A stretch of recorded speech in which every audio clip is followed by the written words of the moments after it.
Fala, turminha do sexto ano, tudo bem com vocês? Então vamos dar início à nossa aula de hoje. Acompanhem comigo na tela porque nós já temos uma pergunta. Por que o céu é azul? Essa é uma pergunta que é muito feita durante as aulas de ciências. Então, durante o dia, se nós observarmos o céu, quando não tem nuvens, você consegue enxergar o céu azul. Alguma vez você já se perguntou o porquê? Então, a resposta está diretamente relacionada ao tema da nossa aula de hoje. Acompanhe na imagem aí, vamos tentar entender essa imagem. Veja que aqui é uma imagem feita a partir do espaço, lá da Estação Espacial Internacional, onde ficam os astronautas fazendo as suas pesquisas.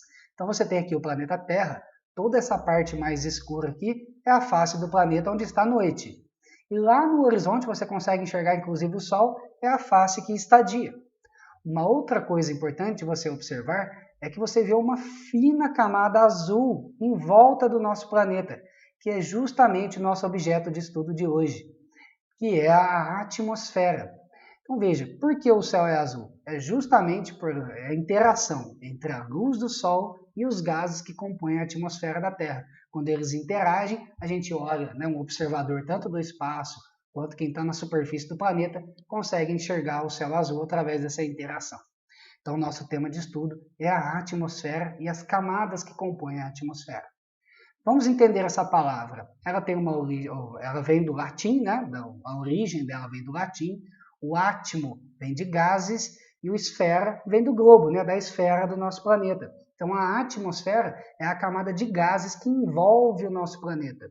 Nós estamos fazendo o estudo das camadas da Terra. Começamos lá pela litosfera, que é a camada de rochas, depois passamos pela hidrosfera, que é a camada de água, e agora a camada mais externa, a última camada, que é a camada de gases que envolve o nosso planeta, que é a atmosfera.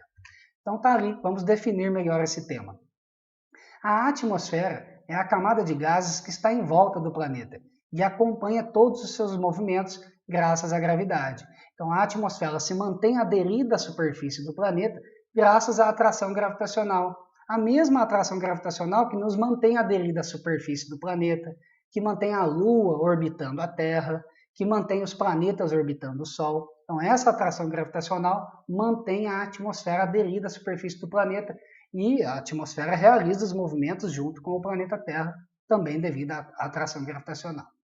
Talvez a função mais importante da atmosfera está descrita aqui na imagem para vocês, porque ela controla a temperatura da Terra. Acompanhe na imagem. Então você vê aqui, tem um esquema mostrando a luz do Sol atingindo o nosso planeta. Existem algumas frequências de luz que vêm do Sol, que são radiações de alta energia, que são inclusive perigosas para os seres vivos e poderiam literalmente fritar a superfície do planeta. A atmosfera ela atua refletindo parte dessa energia que atinge a superfície do planeta. Então, aquelas ondas de alta energia, aquelas luz que transporta muita energia, ela é refletida na atmosfera para o espaço, não atinge a superfície, então não permite com que queime a superfície do planeta.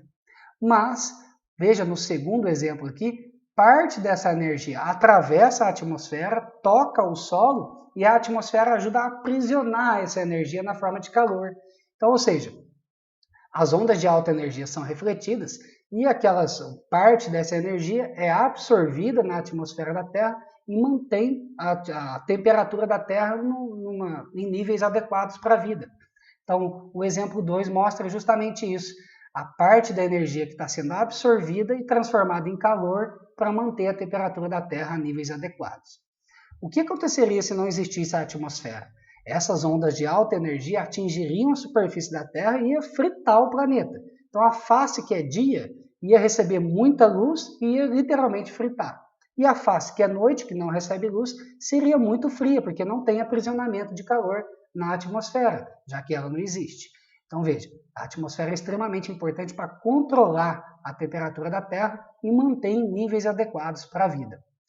A atmosfera ela não é homogênea. Um outro objeto de estudo da nossa aula de hoje são as camadas da atmosfera. Ela é dividida em camadas, então ela não é toda igual. Veja que quanto mais próximo ao solo, mais concentração de gases. Quanto mais alto você vai, mais esses gases vão ficando o que a gente chama de rarefeito, poucos gases, Então veja, a atmosfera é dividida em algumas camadas, acompanhe comigo na imagem. Mais próximo ao solo, você tem a primeira camada, que é justamente a camada que está em contato com nós, A camada onde tem, por exemplo, a formação de nuvens, todos aqueles fenômenos meteorológicos ocorrem nessa camada chamada de troposfera. Então, a troposfera é a camada mais próxima ao Sol. Depois da troposfera vem a estratosfera. Nessa camada tem ali a concentração de um gás muito importante que a gente ouve falar, que é o ozônio. É justamente na estratosfera onde está a chamada camada de ozônio, representado aqui para vocês com um semicírculo azulzinho aqui, bem clarinho. Olha. Por que essa camada é tão importante? Lembra daquelas ondas de alta energia que vêm com a luz do Sol? Então, boa parte delas são refletidas justamente na camada de ozônio. Quando você vai para a praia, você usa lá o protetor solar para se proteger, não é? Então, a Terra ela tem um protetor natural, um protetor solar natural, que é a camada de ozônio, que evita com que as ondas de alta energia atinjam a superfície, e aí que seria destrutivo para os seres vivos que vivem nela, né? Então, depois da troposfera vem a estratosfera, depois da estratosfera vem a mesosfera, ela tem esse nome porque é justamente a camada do meio, né? Meso, vem de meio. Nela também acontecem uns fenômenos muito interessantes, como, por exemplo, as estrelas cadentes, que são corpos celestes que entram na atmosfera da Terra. Também ocorrem as auroras boreais, que é aqueles fenômenos maravilhosos que acontecem nos polos, né? Aquelas, parece fumaça verde no céu, coisa muito bonita. E a próxima camada depois da mesosfera é a termosfera, que é a camada mais quente, por isso que ela tem esse nome, termosfera. Então ela pode atingir até 2.000 graus de temperatura.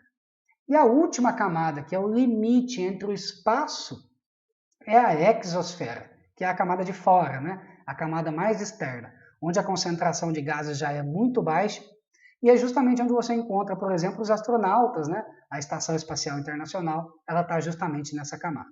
Então, a aula de hoje era justamente para a gente entender o que é a atmosfera e quais são as camadas que compõem a atmosfera.